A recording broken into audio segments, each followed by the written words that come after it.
अस्सलामुअलैकुम। आज आपके साथ मैं चॉकलेट केक की रेसिपी शेयर करूंगी। बहुत ही इजी और क्विक रेसिपी है और खाने में तो बहुत ही लाजवाब है। यहाँ पे मैंने 2 कप दूध लिए हैं और 5 टेबलस्पून कोको पाउडर और 5 टेबलस्पून कॉर्नफ्लोर के लेके हम इसे अच्छे से छान लेंगे।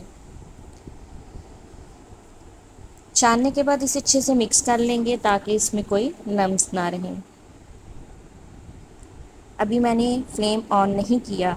इसके बाद इसमें 1 कप चीनी जाएगी और हाफ कप ऑयल का शामिल करेंगे और 1 टेबलस्पून वनीला एसेंस शामिल करेंगे और मिक्स कर देंगे। और मिक्स करने के बाद यहाँ पे मीडियम टू लो फ्लेम पे मैं इसे कुक करना शुरू करूँगी। ये ज़्यादा से ज़्यादा 3 से 4 मिनट में थिक सी पुडिंग बन जाएगी। जैसे कस्टर्ड बनाते हैं बिल्कुल वैसे ही बनेगा। एक दफ़ा जोश आएगा तो ये फ़ौरन ही थिक हो जाएगा। गाढ़ा होने के बाद 2 से 3 मिनट इसको कुक करेंगे और ध्यान से ये नीचे ना लगे। इस कंसिस्टेंसी पे आके हम फ्लेम ऑफ कर देंगे। ये बहुत ही ज़्यादा गाढ़ा हो चुका है और मुझे थोड़ा रनी फॉर्म में चाहिए, इसलिए मैं इसमें 1 पैक क्रीम का शामिल करूँगी और इसे अच्छे से मिक्स कर लूँगी। अगर आपके पास क्रीम नहीं है तो आप दूध भी इस्तेमाल कर सकते हैं, लेकिन क्रीम से बहुत ही रिच फ्लेवर आता है।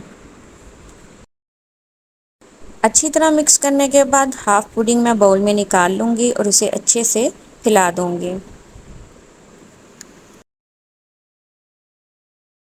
2 मैरी बिस्किट लिए हैं, 2 पैक।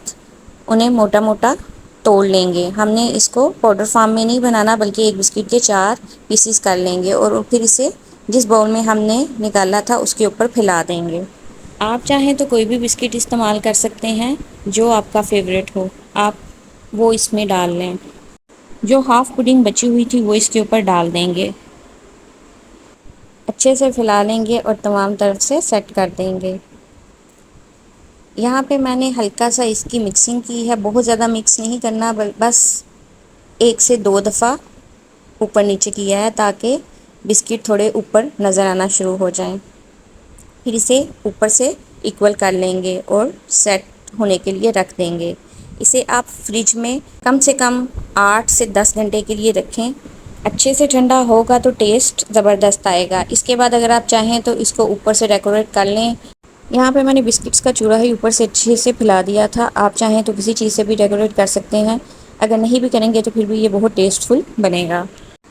यहाँ पे ये खूब अच्छे से ठंडा हो चुका है। इसे मैंने नेक्स्ट डे सर्व किया था। अगर आप किसी गेस्ट के सामने सर्व करेंगे तो उन्हें लगेगा कि ये बहुत ही मेहनत से तैयार किया गया है, लेकिन ये बहुत इजी रेसिपी है। आप इसे ज़्यादा से ज़्यादा 15 से 20 मिनट में रेडी कर सकते। अगर आपको मेरी रेसिपीज़ अच्छी लगें तो मेरे चैनल को सब्सक्राइब करें, अपने फ्रेंड और फैमिली के साथ शेयर करें और अगर आप मेरी रेसिपी ट्राई करें तो मुझे कमेंट में ज़रूर बताएं कि आपको मेरी रेसिपीज़ कैसी लगी।